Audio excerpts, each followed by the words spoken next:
Hello students, in this video we'll discuss about the lexical analyzer generator called LEX. So in the previous video we have discussed about recognition of tokens. So the main aim of lexical analyzer is generating the tokens. For example, if you are given like this int a equivalent to 10, then this int should be denoted as keyword and this a should be identifier, then equals to operator, then 10 is number and semicolon is special symbol. So these are the tokens. So how this lexical analysis convert this input string into the tokens. So this can be done. The implementation of this lexical analyzer can be done in two ways. First one, using the handwritten code, and the second one by using the existed tools. So in the first case, for example, assume that you are developing a compiler for some language like Mac. Assume that, like, see guys, the C compiler was written in Fortran, while the Dennis Ritchie was writing the code, he might have given .fortran. And the first Java compiler was developed in C language, while they are writing the Java 1.0 code, it might be written like Java 1.0.c. And in that, they might have developed all the phases code like lexical analyzer, syntax analyzer, semantic analyzer, and everything. So same way, when you are developing a compiler for your programming language, then you have to write the code for lexical analysis, syntax analysis, semantic analysis, intermediate code generator, code optimizer, two phases, and target code generator.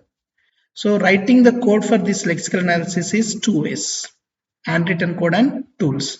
So in C, assume that we are writing it. So either you can write the code in your own way, or you write the code by taking an help of a tool and just import here or include here.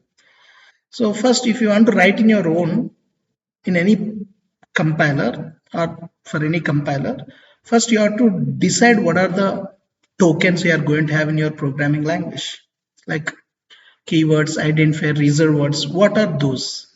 Then when you can say that it is a token, you have to specify the lexeme, the priority, precedency, those things. Then when you can say that it is a lexeme, so you should tell what are the regular expressions to satisfy it. Like for keywords, what is a regular expression? Identifiers, what is a regular expression? Operators, what is a regular expression? Numbers that you have to specify. But you cannot write the code in C language directly on the tokens, not on the lexemes, not on the regular expression. So you have to convert the regular expression to finite automata. But even you can't write the code directly on the finite automata, then you convert into the transition table. Every finite automata can be represented as a table like what are the number of states here, A, B, C, and if I read the input symbols where we are going, that it will give you. But you cannot write directly on this transition table, then you can represent this transition table in the three-dimensional arrays. One dimension for the number of states, one dimension for the number of input symbols, and another dimension for the states what you are going to have. Like you are saying q not right, you cannot represent as a single. So these three-dimensional arrays. Then once your tokens are represented as lexemes, regular expressions, finite automata, transition table, then in 3D arrays, then simply you can write the code in the C language or any language. So represent all your things in a 3D arrays, then you can start writing the code. That's the first way. But here you have to know everything about the legs too. Sorry, you have to everything about the lexemes and how they are going to be implemented. Scratch code, we can say that you have to write everything in your own, right? So to overcome this disadvantage, we are using the tools. Right? Assume that, guys, same way. Assume that you are writing a code for some compiler like mac.c, like earlier one, whatever we have written. Let me take it. Then assume that you have written in the Windows operating system for C language. Then instead of writing the code for this lexical analysis, simply you can take the help of a tool. So in the tool, you write it, whatever you want to specify, you specify, then you convert that into the .c file, and simply you can include here include the lexical analysis for Mac compiler .c. Simply you can include here, right? Then how we have to do that? So there are so many tools, LEX tools are available in the market. For example, if you are going for the .c and Windows, we have a tool called Flex. Okay, so means if you are writing in C language and Windows operating system, take the help of Flex. For example, if you are writing the code in Linux in C language, right, then you take the help of LEX when writing in C in Linux operating system. For example, if you are developing the compiler in Java, then you can take JLEX, right? So JLEX is for Java, as it is a machine independent. You can use it for any machine like that. If you are developing the compiler code in a particular programming language, for the lexical analysis, the tools are available. Depends on the language, you have to choose the appropriate tool, right? Then why we should go for the tools? The thing is, it will make the implementation of lexical analyzer is easy, and not only developing, even the modifications also easy. You no need to change the everything, just go to that lex tool, change whatever required in your lexical analysis, that can be again included here, right? So, and of course it increases speed as we are not writing the code from the scratch, right? Then what it is going to have, see, every, right, the tool, like for example, if you open a code blocks or NetBeans or whatever it is, by default you are going to have some. For example, you take Turbo C, by default you will be having like no name.c, if you have experienced it, right? No name.c, like that. If you open this lex tool, so by default the file will be so first dot lex, like this. Okay, so by default you are going to have the name called dot lex, and the empty file will be opened here. So this empty file is separated by 3 sections, and those sections are separated by using this percentile symbol. By default, whenever you open a lex, it is going to have like this. So this is having 3 sections. The first section is declarations or definition, right? So we are going to have declaration section, and we are going to have rules section, and we are going to have auxiliary parts, right? So these are the 3 sections we are going to have. You can see here, right?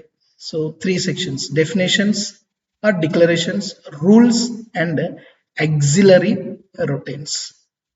So in this definition section, you have to specify what you are going to use in your file, like what are the identifiers you are using, what are the variables you have to specify. Like for example, if you are including any other file, you have to write like this: hash include stdio.h, right? Why means, see guys, in the definition section you have to specify what you are going to use, like the literals a to z, I'm going to use it, or capital A to capital Z.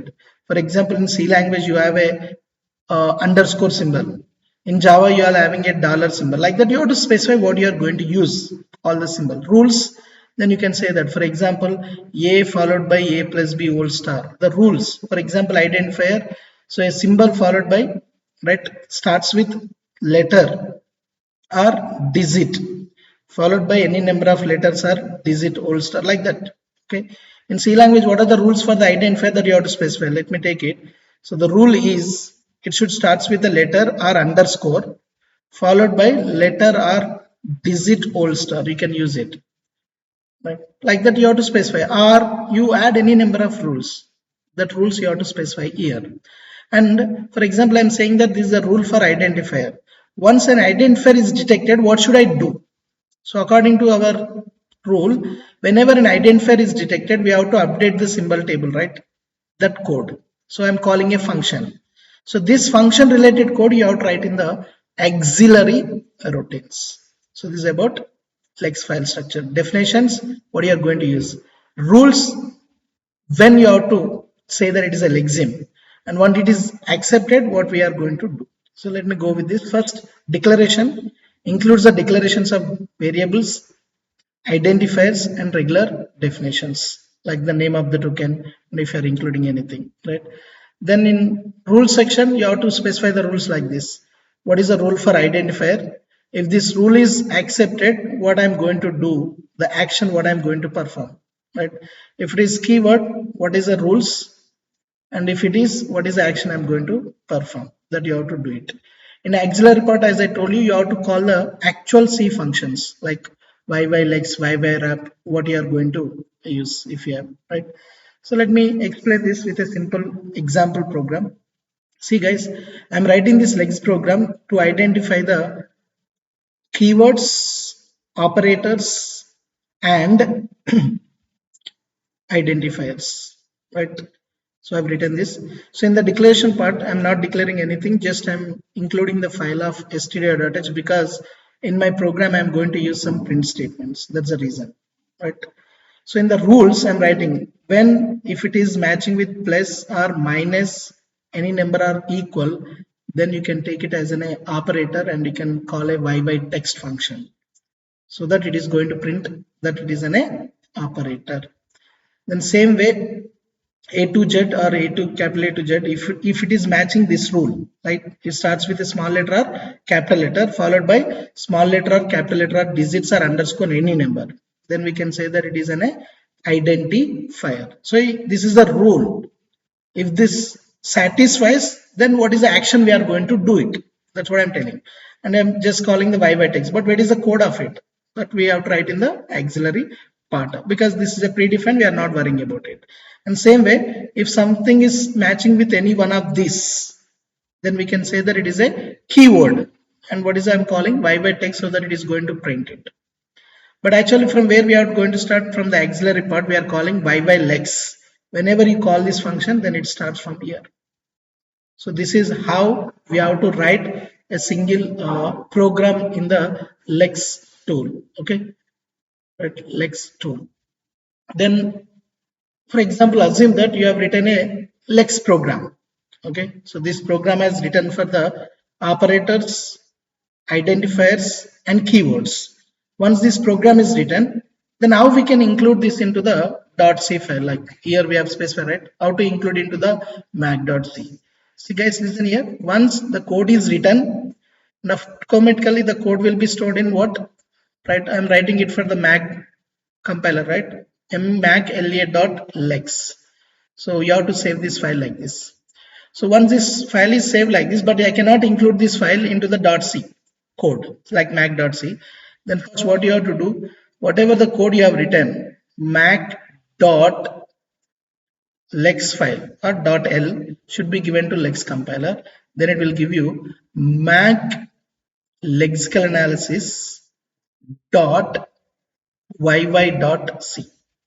So if you give your lex file to the lex compiler, then it will convert into the .c file. Like if you give any .c file to the C compiler, what it will do, it will convert into the object code, right? Same way, the lex compiler, if you give lex input file, it will convert into the .c. Now simply you can include this as include mac lexical analysis .yy.c. Wherever you are writing the code, mac.c, then you can include it. That's it. Your lexical analysis is ready. But independently, if you want to check whether it is working correctly or not, then again you compile this .c file, give it as a C compiler, it will give you the executable code. Now your lexical analysis is ready, right? Only independent lexical analysis code is ready. So what you can do here, simply if you substitute like int a equivalent to 10 comma b semicolon, if you supply this code to the independent lexical analysis, then it will give you the sequence of codes. So this is how a lexical analysis is executed. So in the next concept, the second unit will discuss about the role of parser.